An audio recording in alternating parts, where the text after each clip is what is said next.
اعوذ باللہ من الشیطان الرجیم بسم اللہ الرحمن الرحیم رب اشرح لی صدری ویسر لی امری واحلل عقدۃ من لسانی یفقہوا قولی اللہم صلی علی محمد وعلی آل محمد وبارک وسلم۔ السلام علیکم ورحمۃ اللہ وبرکاتہ۔ آج ہم نبی کریم صلی اللہ علیہ وآلہ وسلم کی پیدائش اور آپ صلی اللہ علیہ وآلہ وسلم کی رضاعت کے بارے میں پڑھیں گے اور یہ جانیں گے کہ آپ صلی اللہ علیہ وآلہ وسلم کو کون کون سے مراحل سے گزرنا پڑا۔ آپ صلی اللہ علیہ وآلہ وسلم مکہ مکرمہ میں موسم بہار میں پیدا ہوئے۔ یہ دوشنبہ سوموار کی صبح تھی، ربیع الاول کی 9 اور کہا جاتا ہے کہ 12 تاریخ تھی۔ سال وہی تھا جس میں ابرہہ نے مکے پر حملہ کیا تھا، چونکہ وہ اپنے ساتھ بہت سارے ہاتھی لے کر آیا تھا اور عربی میں ہاتھی کو فیل کہتے ہیں، اس لیے اس سال کا نام عام الفیل پڑ گیا، یعنی ہاتھیوں والا سال۔ اس روز اپریل 571 عیسوی کی 22 تاریخ تھی۔ پیدائش کے وقت داعیہ کا کام حضرت عبد الرحمن بن عوف رضی اللہ تعالیٰ عنہ کی والدہ شفا بنت عمر نے انجام دیا۔ جب آپ صلی اللہ علیہ وآلہ وسلم پیدا ہوئے تو آپ صلی اللہ علیہ وآلہ وسلم کی والدہ نے خواب میں دیکھا کہ ان کے جسم سے ایک نور نکلا ہے جس سے ملک شام کے محل روشن ہو گئے۔ پھر حضرت آمنہ نے عبد المطلب کو پیدائش کی خوشخبری سنوائی۔ وہ شاداں و فرحاں تشریف لائے اور آپ صلی اللہ علیہ وآلہ وسلم کو خانہ کعبہ میں لے جا کر اللہ تعالیٰ سے دعا کی اور اس کا شکر ادا کیا اور اس توقع پر کہ آپ کی تعریف کی جائے گی آپ کا نام محمد رکھا گیا۔ پھر عرب کے دستور کے مطابق 7ویں دن عقیقہ اور ختنہ کیا گیا اور لوگوں کو دعوت دی گئی۔ آپ صلی اللہ علیہ وآلہ وسلم کو آپ صلی اللہ علیہ وآلہ وسلم کے والد کی لونڈی ام ایمن گود کھلایا کرتی تھیں۔ وہ حبشن تھیں اور ان کا نام برکت تھا۔ اللہ تعالیٰ نے ان پر بڑا فضل کیا کیونکہ انہوں نے آپ کی نبوت کا دور پایا، اسلام لائیں اور ہجرت بھی کی۔ پھر آپ صلی اللہ علیہ وآلہ وسلم کی وفات کے 5-6 مہینے بعد وہ وفات پا گئیں۔ آپ صلی اللہ علیہ وآلہ وسلم کی والدہ کے بعد سب سے پہلے ابو لہب کی لونڈی سویبہ نے آپ صلی اللہ علیہ وآلہ وسلم کو دودھ پلایا۔ اس وقت اس کا بیٹا جو بچہ دودھ پیتا تھا اس کا نام مسروخ تھا۔ سویبہ نے آپ سے پہلے حضرت حمزہ بن عبد المطلب کو اور آپ کے بعد ابو سلمہ بن عبد الاسد مخزومی کو بھی دودھ پلایا تھا، لہٰذا یہ تینوں آپ صلی اللہ علیہ وسلم کے رضاعی بھائی تھے۔ عرب کے شہری باشندوں کا یہ دستور تھا کہ وہ اپنے بچوں کو شہری بیماریوں سے بچانے کے لیے انہیں دودھ پلانے والی بدوی عورتوں کے حوالے کر دیا کرتے تھے، یعنی گاؤں کی عورتوں کے حوالے کر دیا کرتے تھے تاکہ ان کے پٹھے مضبوط اور ان کی عربی زبان خالص اور ٹھوس ہو جائے۔ اسی دستور کے مطابق عبد المطلب کو بھی دودھ پلانے والی داعیہ کی تلاش تھی۔ ادھر بنو سعد بن بکر بن حوازن کی چند خواتین جو ہیں وہ اسی غرض سے مکے میں آئی ہوئی تھیں اور ان کے روبرو آپ صلی اللہ علیہ وآلہ وسلم کو پیش کیا گیا، مگر جب انہیں معلوم ہوتا کہ آپ جو ہیں یتیم ہیں تو وہ آپ کو لینے سے انکار کر دیتی۔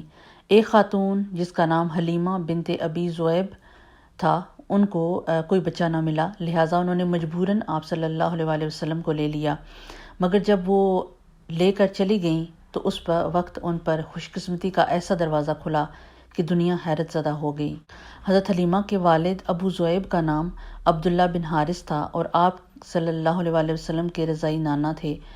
حلیمہ کے جو شوہر تھے ان کا نام حارث بن عبد العزیٰ تھا اور یہ دونوں یعنی ان کے باپ اور ان کا شوہر دونوں ہی سعد بن بکر بن حوازن قبیلے سے تعلق رکھتے تھے۔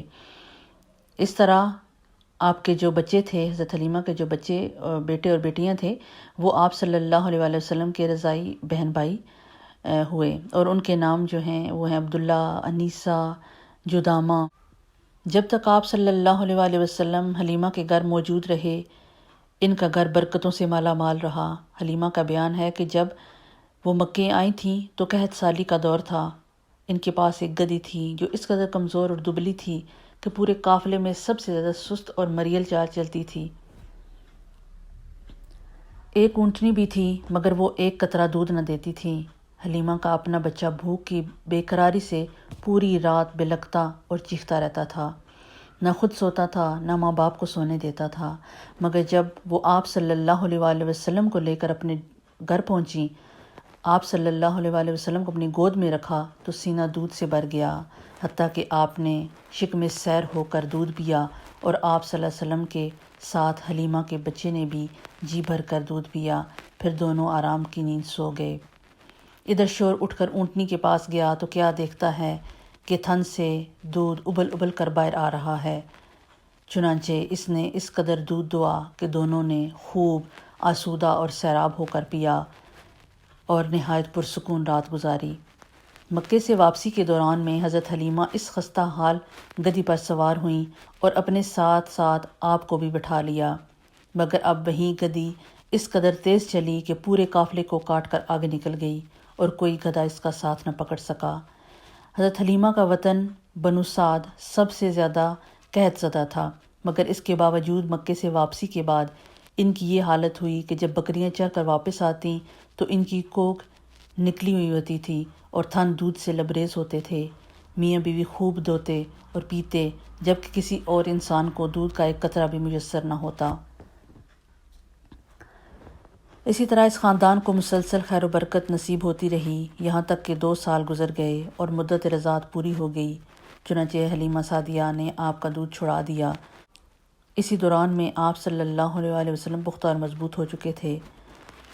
حضرت حلیمہ کا یہ دستور تھا کہ وہ ہر 6 مہینے کے بعد آپ صلی اللہ علیہ وآلہ وسلم کو مکہ لے جاتیں اور آپ کے والدہ اور خاندان کے لوگوں کے ساتھ ملاتیں اور پھر واپس بنو سعد اپنے قبیلے میں واپس لے آتیں۔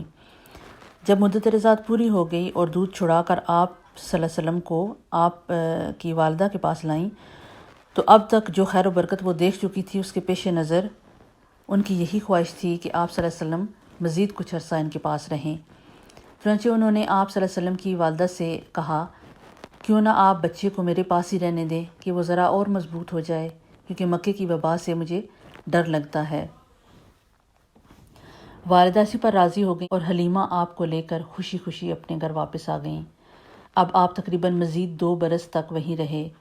پھر آپ کا سینہ مبارک چاک کیے جانے کا واقعہ پیش آیا، جس سے ڈر کر حلیمہ اور اس کے شوہر نے آپ کو آپ کی والدہ کے حوالے کر دیا۔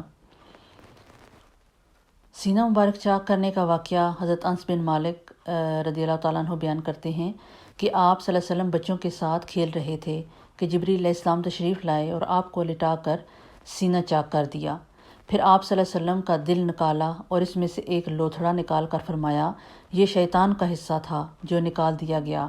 پھر دل کو سونے کے تشت میں زمزم کے پانی سے دھو کر جوڑ دیا اور اس جگہ پلٹا دیا، یعنی واپس اسے وہاں پہ لگا دیا۔ ادھر بچے دوڑ کر آپ صلی اللہ علیہ وسلم کی ماں یعنی دائیہ کے پاس پہنچے اور کہنے لگے کہ محمد صلی اللہ علیہ وآلہ وسلم کو قتل کر دیا گیا۔ وہ لوگ جھٹ سے وہاں پہ پہنچے تو دیکھا کہ آپ صلی اللہ علیہ وسلم کا رنگ اترا ہوا تھا۔ حضرت انس رضی اللہ تعالیٰ عنہ کا بیان ہے کہ میں نبی کریم صلی اللہ علیہ وسلم کے سینے پر سلائی کا اثر دیکھا کرتا تھا۔ اس واقعے کے بعد آپ صلی اللہ علیہ وسلم کو مکہ پہنچا دیا گیا اور آپ نے اپنی ماں کے سائے محبت میں اپنے خاندان کے اندر تقریباً 2 برس گزارے۔ پھر والدہ، دادا اور ایمن کے ساتھ مدینے کا سفر کیا، جہاں آپ کے والد کی قبر بھی تھی اور دادا کا ننھیال بھی تھا۔ آپ مدینے میں 1 ماہ رہ کر واپس ہوئے تو راستے میں آپ صلی اللہ علیہ وسلم کی والدہ بیمار ہو گئیں اور ابوا کے مقام پر پہنچ کر وفات پا گئیں۔ انہیں وہیں دفن کر دیا گیا۔ اب بوڑھے عبد المطلب آپ کو لے کر مکے پہنچے۔ ان کے دل پر آپ صلی اللہ علیہ وسلم کی اس نئی مصیبت کے احساس کا گہرا اثر تھا، چنانچہ آپ کے لیے ان کے دل میں ایسی رقت پیدا ہوئی کہ خود ان کے اپنے بیٹوں کے لیے ویسی رقت نہ تھی۔ وہ آپ کی بڑی قدر کرتے تھے، اپنی اولاد سے بھی بڑھ کر جاتے، خوب اکرام کرتے۔ ان کا خاص جو فرش تھا جس پر کوئی دوسرا نہ بیٹھ سکتا تھا، صرف آپ کو بٹھاتے، پیٹھ پر ہاتھ پھیرتے، آپ کی نقل و حرکت کو دیکھ کر خوش ہوتے، یقین رکھتے تھے کہ آئندہ آپ صلی اللہ علیہ وسلم کی ایک نرالی شان ہونے والی ہے۔ لیکن ابھی آپ کی عمر صرف 8 برس اور 2 مہینے اور 10 دن تھی کہ عبد المطلب بھی انتقال کر گئے۔ پھر آپ کے چچا ابو طالب نے آپ کی کفالت کا بیڑا اٹھایا۔ یہ آپ کے والد کے سگے بھائی تھے انہوں نے آپ سے خاص رحمت و شفقت برتی۔ وہ مالدار تو نہ تھے، لیکن آپ کی کفالت کے بعد اللہ تعالیٰ نے ان کے تھوڑے سے مال میں اس قدر برکت دی کہ ایک آدمی کا کھانا پورے کنبے کے لیے کافی ہو جایا کرتا تھا۔ لیکن آپ صلی اللہ علیہ وسلم خود اتنے صبر و قناعت کا نمونہ بنے کہ جو کچھ بھی ملتا اس پر قناعت فرماتے۔